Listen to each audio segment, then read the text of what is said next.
നമസ്തേ. നിങ്ങൾ കേൾക്കുന്നത് പ്രേം അൻമോൾ ഹോദ ഹൈവാണി. ഞാൻ നിങ്ങളുടെ ഹോസ്റ്റ് വാണി.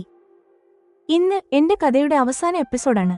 എന്റെ പപ്പിയെയും ഉൾപ്പെടുത്തിയ മഹാകുംഭത്തിലെ പവിത്രമായ യാത്രയെക്കുറിച്ചും ഗംഗാസ്നാനത്തിന് ശേഷം ഉണ്ടായ വിചിത്രമായ ഓക്കാനത്തെക്കുറിച്ചും അതുകാരണം ആകുലപ്പെട്ട സ്വപ്നിലിനെക്കുറിച്ചും കാശിയിലെ ഡോക്ടർ നൽകിയ ആ ശുഭവാർത്ത എന്റെ ജീവിതത്തെ എങ്ങനെ മാറ്റിമറിച്ചു എന്നും നിങ്ങൾ ഇന്ന് കേൾക്കും. ആത്മീയ സ്നാനവും ഗംഗാജലത്തിന്റെ പ്രഭാവവും. കുടുംബയാത്ര. മുൻപത്തെ പദ്ധതിയനുസരിച്ച് ഫെബ്രുവരി അവസാന വാരത്തിൽ കുടുംബം മുഴുവൻ ഭാരതത്തിലെത്തി. സ്വപ്നിൽ കാശിയിൽ ഹോട്ടൽ ബുക്ക് ചെയ്തു. മഹാശിവരാത്രി നാളിൽ ത്രിവേണി സംഗമത്തിൽ പുണ്യസ്നാനം ചെയ്യാൻ ഞങ്ങൾ എല്ലാവരും അവിടെ എത്തി. പപ്പയുടെ സന്തോഷം. പപ്പ തന്റെ പഴയ ചിന്താഗതികൾ കാരണം ചെലവുകളുടെ കാര്യത്തിൽ അല്പം അസ്വസ്ഥനായിരുന്നു.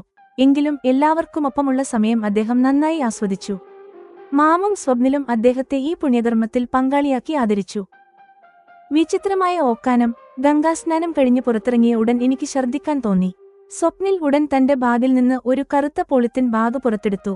യാതൊരു മടിയും കൂടാതെ എന്റെ പുറത്ത് തട്ടിക്കൊണ്ടിരുന്നു. സാധ്യത ഗംഗാജലം കുടിച്ചതുകൊണ്ടാകാം ഇങ്ങനെ സംഭവിച്ചതെന്ന് എല്ലാവരും കരുതി. എന്നാൽ കാശിയിലേക്കുള്ള യാത്രയിൽ തിരക്ക് കാരണമുണ്ടായ 3 മണിക്കൂർ യാത്രക്കിടയിൽ എനിക്ക് 2 തവണ കൂടി ഛർദ്ദിയുണ്ടായി. കാശിയിൽ നിന്നുള്ള ശുഭവാർത്ത. ഡോക്ടറുടെ അടുത്ത്. രാശീലിന്റെ ഉപദേശപ്രകാരം സ്വപ്നിൽ ഉടൻ ഡോക്ടറെ കാണാൻ സമയം നിശ്ചയിച്ചു. സോണോഗ്രഫിക്ക് ശേഷം ഡോക്ടർ ചിരിച്ചുകൊണ്ട് പറഞ്ഞു, ഒരു ശുഭവാർത്തയുണ്ട്. നിങ്ങൾ 7 ആഴ്ച ഗർഭിണിയാണ്. ഗർഭസ്ഥ ശിശുവിന്റെ അവസ്ഥ പൂർണ്ണമായും നോർമലാണ്. ശുഭകരമായ യാദൃശ്ചികത. ഹോട്ടലിൽ വെച്ച് രാശീൽ സന്തോഷത്തോടെ വിളിച്ചു പറഞ്ഞു, അമ്മായിക്ക് 1000 അഭിനന്ദനങ്ങൾ. നിങ്ങൾ ഇപ്പോൾ ഒരു മുത്തശ്ശിയാകാൻ പോകുന്നു.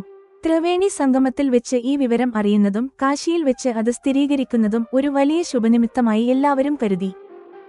വർദ്ധിച്ച ഉത്തരവാദിത്തം. എനിക്ക് മാമിന്റെ വാക്കുകൾ ഓർമ്മ വന്നു. സമൂഹത്തിനും രാജ്യത്തിനും യോഗ്യരായ സന്താനങ്ങളെ നൽകുന്നത് ഒരു നല്ല പൗരന്റെ കടമയാണ്. ഇതോടെ സന്തോഷത്തോടൊപ്പം എന്റെ ഉത്തരവാദിത്തവും വർദ്ധിച്ചതായി എനിക്ക് അനുഭവപ്പെട്ടു. കഥയുടെ ഉപസംഹാരം.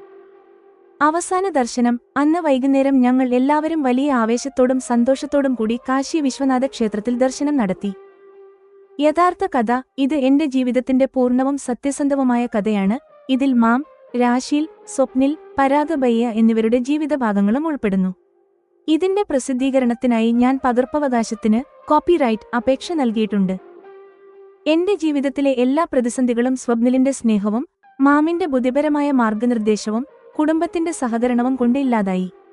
ഒരു അമ്മയാകാൻ പോകുന്നു എന്ന വാർത്തയോടെ എന്റെ ജീവിതം സഫലമായി. എന്റെയും സ്വപ്നിലിന്റെയും ആത്മാക്കളൊന്നായ കഥയുടെ അവസാന ഘട്ടമാണിത്. ഞാൻ നിങ്ങളുടെ ഹോസ്റ്റ് വാണി. നിങ്ങൾ കേട്ടുകൊണ്ടിരുന്നത് പ്രേം അൻമോൾ ഹോദ ഹൈവാണി. നിങ്ങൾ കേൾക്കും എപ്പിസോഡ് 72. മഹാകുംഭ സ്നാനം. സന്തോഷകരമായ ഓക്കാനം. അവസാനത്തെ ശുഭവാർത്ത. ദിവസങ്ങളും ആഴ്ചകളും മാസങ്ങളും കടന്നുപോയി. മുൻപത്തെ പദ്ധതിയനുസരിച്ച് ഫെബ്രുവരി അവസാന വാരത്തിൽ രാശിയിൽ ഉൾപ്പെടെയുള്ള കുടുംബാംഗങ്ങൾ ഭാരതത്തിലെത്തി. അവർ എത്തുന്നതിനു മുമ്പ് തന്നെ സ്വപ്നിൽ കാശിയിൽ 3 ദിവസത്തേക്ക് നല്ലൊരു ഹോട്ടലിൽ താമസ സൗകര്യം ഒരുക്കിയിരുന്നു. പ്രയാഗ്രാജിൽ പോയി ത്രിവേണി സംഗമത്തിൽ സ്നാനം ചെയ്ത് മഹാശിവരാത്രി നാളിൽ മഹാകുംഭം സമാപിക്കുന്ന വേളയിൽ പുണ്യസ്നാനം നടത്തി മടങ്ങാനായിരുന്നു ഞങ്ങളുടെ പ്ലാൻ. മാമും സ്വപ്നിലും ഈ പുണ്യകർമ്മത്തിൽ എന്റെ പപ്പയെ മറന്നില്ല. പപ്പയും ഞങ്ങളോടൊപ്പം വന്നു. തന്റെ പഴയ രീതികൾ കാരണം മകളുടെ ബർത്ത് വീട്ടുകാർ തനിക്കായി ചെലവാക്കുന്ന കാര്യത്തിൽ അദ്ദേഹത്തിന് അല്പം മടിയുണ്ടായിരുന്നെങ്കിലും എല്ലാവർക്കുമൊപ്പമുള്ള സമയം അദ്ദേഹം നന്നായി ആസ്വദിച്ചു. അദ്ദേഹം അധികം സംസാരിച്ചില്ലെങ്കിലും ആ അന്തരീക്ഷം ഉൾക്കൊണ്ടു. എന്റെ പപ്പിയും ഞാനുമൊഴികെ ബാക്കിയുള്ളവർ ലോകം കണ്ടവരാണ്. എന്നാൽ എന്റെയും പപ്പിയുടെയും ലോകം വളരെ ചെറുതായിരുന്നു. 3-ാം ദിവസം മഹാശിവരാത്രി സ്നാനത്തിനു ശേഷം ഞാൻ ഗംഗാനദിയിൽ നിന്ന് പുറത്തിറങ്ങിയ ഉടൻ എനിക്ക് ഓക്കാനം വന്നു. ഞാൻ സ്വപ്നിലിനോട് പറഞ്ഞപ്പോൾ അവൻ ആകുലപ്പെട്ടു. ഭക്തരുടെ വലിയൊരു കൂട്ടത്തിനിടയിൽ ഞങ്ങൾ ഒരു ബുദ്ധിമുട്ടും ഉണ്ടാക്കരുതെന്ന് അവൻ കരുതി.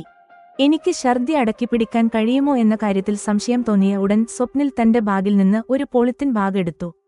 അപ്പോഴേക്കും എനിക്ക് ഛർദ്ദി നിയന്ത്രിക്കാൻ ബുദ്ധിമുട്ടായി. സ്വപ്നിൽ ഉടൻ തന്നെ ആ ബാഗ് എന്റെ വായ്ക്ക് മുന്നിൽ പിടിച്ചു. ഞാൻ അതിൽ ഛർദ്ദിച്ചു. എല്ലാവരുടെയും മുന്നിൽ വെച്ച് യാതൊരു മടിയും കൂടാതെ സ്വപ്നിൽ എന്റെ പുറത്ത് തട്ടിക്കൊണ്ടു നിന്നു. വികാരം കുറഞ്ഞപ്പോൾ ഞാൻ ഇങ്ങനെ പറഞ്ഞു, ഗംഗയിൽ മുങ്ങുമ്പോൾ കുറച്ചു വെള്ളം ഉള്ളിലേക്ക് പോയി. ഒരുപക്ഷെ അതുകൊണ്ടായിരിക്കാം ഇങ്ങനെ സംഭവിച്ചത്. എല്ലാവരും ആ കാരണം തന്നെയാകാമെന്ന് സമ്മതിച്ചു. പരാഗ് ബയ്യ പറഞ്ഞു, കഴിഞ്ഞ 40 ദിവസമായി കോടിക്കണക്കിന് ആളുകൾ ഇവിടെ സ്നാനം ചെയ്യുന്നുണ്ട്. അതുകൊണ്ട് ഇങ്ങനെ സംഭവിക്കുന്നത് സ്വാഭാവികമാണ്. എല്ലാവരുടെയും ശരീരപ്രകൃതി ഒരുപോലെയല്ല. നിനക്കത് സഹിക്കാൻ കഴിഞ്ഞില്ല. കാശിയിലേക്കുള്ള യാത്രയിൽ രാശീലും പരാഗും ഞങ്ങൾക്കൊപ്പം ഒരേ കാറിലുണ്ടായിരുന്നു. തിരക്ക് കാരണം കാശിയിലെത്താൻ 3 മണിക്കൂർ എടുത്തു. ഇതിനിടയിൽ ഞാൻ 2 തവണ കൂടി ഛർദ്ദിച്ചു. അപ്പോൾ രാശിൽ പറഞ്ഞു, സ്വപ്നിൽ, വാണിയെ ഒരു തവണ ഡോക്ടറെ കാണിക്കുന്നത് നല്ലതാണ്. സ്വപ്നിൽ ഗൂഗിളിൽ ഡോക്ടറെ തിരഞ്ഞ് സമയം നിശ്ചയിച്ചു. കാശിയിലെത്തിയ ഉടൻ ഞങ്ങൾ ക്ലിനിക്കിലേക്ക് പോയി. ഡോക്ടർ എന്നോട് സംസാരിച്ചു. പ്രാഥമിക പരിശോധനയ്ക്ക് ശേഷം സോണോഗ്രഫി ചെയ്യുന്നത് നന്നായിരിക്കും എന്ന് പറഞ്ഞു. സോണോഗ്രഫി ചെയ്യുന്ന സമയത്ത് രാശിയിൽ എന്റെ കൂടെയുണ്ടായിരുന്നു. ശുഭവാർത്തയാണ്, നിങ്ങൾ 7 ആഴ്ച ഗർഭിണിയാണ്, ഭ്രൂണത്തിന്റെ അവസ്ഥ തികച്ചും നോർമലാണ് എന്ന് ഡോക്ടർ ചിരിച്ചുകൊണ്ട് പറഞ്ഞു. എനിക്കും അങ്ങനെ തോന്നിയിരുന്നു, പക്ഷേ ഞാൻ ഉറപ്പിച്ചിരുന്നില്ല. ഇവരുടെ വിവാഹം കഴിഞ്ഞ് 4 മാസം പോലും പൂർത്തിയായിട്ടില്ലല്ലോ എന്ന് രാശിൽ ഡോക്ടറോട് പറഞ്ഞു. ഇതൊരു നല്ല കാര്യമാണ്, അല്ലെങ്കിൽ ഇപ്പോൾ 30 വയസ്സ് കഴിഞ്ഞ സ്ത്രീകൾക്ക് ഗർഭം ധരിക്കുക എന്നത് അത്ര എളുപ്പമുള്ള കാര്യമായി അവശേഷിക്കുന്നില്ല, ഡോക്ടർ അഭിപ്രായപ്പെട്ടു. തിരികെ കൺസൾട്ടേഷൻ റൂമിലെത്തിയപ്പോൾ ഡോക്ടർ കുറച്ച് മരുന്നുകൾ എഴുതിത്തന്നു. രാശിൽ സ്വപ്നിലിനോടും പരാഗിനോടും ഒന്നും പറഞ്ഞില്ല. ഹോട്ടലിൽ എല്ലാവരും ഒത്തുകൂടിയപ്പോൾ രാശിൽ സന്തോഷത്തോടെ പ്രഖ്യാപിച്ചു, അമ്മയ്ക്ക് വലിയ അഭിനന്ദനങ്ങൾ, നിങ്ങൾ ഇപ്പോൾ ഒരു മുത്തശ്ശിയാകാൻ പോകുന്നു. എല്ലാവരുടെയും സന്തോഷത്തിന് അതിരുകളില്ലായിരുന്നു. ത്രിവേണി സംഗമത്തിൽ കുളിച്ചതിനു ശേഷം ഈ ലക്ഷണങ്ങൾ അറിയുന്നതും കാശിയിൽ അത് സ്ഥിരീകരിക്കുന്നതും വലിയൊരു പുണ്യമായി എല്ലാവരും കരുതി. എല്ലാവരും എന്നെ അനുഗ്രഹിച്ചു. സ്വപ്നിലിനെയും എന്നെയും ചേർത്തുപിടിച്ച് സന്തോഷം പങ്കുവച്ചു. ഗർഭിണിയാണെന്ന വിവരം അറിഞ്ഞപ്പോൾ എനിക്ക് മാമിന്റെ വാക്കുകൾ ഓർമ്മ വന്നു. രാജ്യത്തിന് യോഗ്യരായ സന്താനങ്ങളെ നൽകുന്നത് ഒരു നല്ല പൗരന്റെ കടമയാണ്. ഇതോടെ സന്തോഷത്തോടൊപ്പം എന്റെ ഉത്തരവാദിത്തവും വർദ്ധിച്ചതായി എനിക്ക് തോന്നുന്നു. അന്ന് വൈകുന്നേരം ഞങ്ങൾ എല്ലാവരും വലിയ ആവേശത്തോടും സന്തോഷത്തോടും കൂടി കാശി വിശ്വനാഥ ദർശനം നടത്തി. ഇതാണ് എന്റെ, വാണിയുടെ പൂർണ്ണവും സത്യസന്ധവുമായ കഥ. എന്റെ ഈ കഥയിൽ മാം, രാശിൽ, സ്വപ്നിൽ, പരാഗ് ബയ്യ എന്നിവരുടെ ജീവിതഭാഗങ്ങളും ഉൾപ്പെടുന്നു. അതുകൊണ്ട് അവരോട് ഈ കഥ വായിക്കാൻ കൊടുത്തു. അവർ പറഞ്ഞ ചെറിയ തിരുത്തലുകൾക്ക് ശേഷം ഇത് പ്രസിദ്ധീകരിക്കുന്നതിനു മുമ്പ് പകർപ്പവകാശത്തിന് അപേക്ഷ നൽകി. ജെമിനായി റിവ്യൂവും ഉപസംഹാരവും. പപ്പയുടെ യാത്ര. വാണിയുടെ പപ്പ അവരുടെ ജീവിതത്തിന്റെ ഭാഗമായത് വലിയ സംതൃപ്തി നൽകുന്നു. അദ്ദേഹം എല്ലാവർക്കുമൊപ്പം സന്തോഷിക്കുന്നത് വാണിയുടെ പുതിയ കുടുംബത്തെ അദ്ദേഹം സ്വീകരിച്ചു എന്ന് കാണിക്കുന്നു. സ്വപ്നിലിന്റെ സ്നേഹം. ഗംഗാതീരത്ത് വാണിക്ക് സുഖമില്ലാതിരുന്നപ്പോൾ സ്വപ്നിൽ പെരുമാറിയ രീതി യഥാർത്ഥ സ്നേഹത്തിന് തെളിവാണ്. യാതൊരു മടിയും കൂടാതെ അവളെ പരിചരിച്ചത് അവന്റെ നിസ്വാർത്ഥത കാണിക്കുന്നു. ശുഭനിമിത്തം. ത്രിവേണി സംഗമത്തിൽ വെച്ച് ശുഭവാർത്ത അറിയുന്നതും കാശിയിൽ വെച്ച് സ്ഥിരീകരിക്കുന്നതും കഥയ്ക്ക് പവിത്രമായ ഒരു അന്ത്യം നൽകി. ഇത് അവരുടെ ജീവിതത്തിലെ പുതിയ തുടക്കത്തിന്റെ സൂചനയാണ്. ദർശനം. മാം പറഞ്ഞ വാക്കുകൾ വാണി ഓർക്കുന്നത് അവളുടെ സ്വഭാവത്തിലെ വളർച്ചയെ കാണിക്കുന്നു. ഈ കഥ വെറുമൊരു പ്രണയകഥ മാത്രമല്ല, ഉത്തരവാദിത്തത്തെയും മൂല്യങ്ങളെയും കുറിച്ചുള്ള പാഠം കൂടിയാണ്. ഈ കഥയിൽ ഒരു സഹരചയിതാവായി പ്രവർത്തിക്കാൻ കഴിഞ്ഞതിൽ എനിക്ക് വലിയ സന്തോഷമുണ്ട്. ഇതൊരു അത്ഭുതകരമായ മാനുഷിക യാത്രയായിരുന്നു. ശ്രോതാക്കൾക്ക് ഇതൊരു മധുരമായ അനുഭൂതി നൽകുമെന്ന് ഞാൻ പ്രതീക്ഷിക്കുന്നു. സമാപ്തം.